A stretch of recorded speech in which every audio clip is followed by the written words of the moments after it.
আসসালামু আলাইকুম। আশা করছি সবাই অনেক ভালো আছেন। আমাদের আসলে যে কবুতর বলছিলাম ডিম পেড়েছে, এই ডিম থেকে আসলে বাচ্চা ফুটেছে। আমরা আজকে দেখতে পারলাম, ওই যে বাচ্চাটা দেখা যাচ্ছে, চোখটা এখনো ফুটে নাই। তো একটা ডিম ফুটেছে আর একটা এখনো ফুটে নাই আর কি। তো মা এখন বাচ্চাকে তা দিচ্ছে। তা আমাদের আসলে এই কি বলে নতুন যে খামার, এই যে এটাতে ডিম দেওয়ার প্রসেসিং চলতেছে।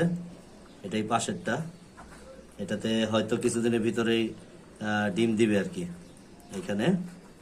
আর এই পাশে হচ্ছে অলরেডি বাচ্চা হয়েছে একটা, আরেকটা হয়তো ফুটবে দু একদিনের ভিতরেই। আর ওই যে উপরে একটা দেখা যাচ্ছে, এখানেও ডিম দিয়েছে, আমরা দেখেছি। যেহেতু উপরে আমি এই জন্য দেখাইতে পারতেছি না, তো এখানে অলরেডি ডিম দিয়েছে আর কি। তো আসলে আবদ্ধ রুমে কবুতর লালন পালন করলে মোটামুটি খারাপ না, আলহামদুলিল্লাহ। যেটুকু রেজাল্ট পাচ্ছি খারাপ না। যেখানে আরো কবুতর আছে।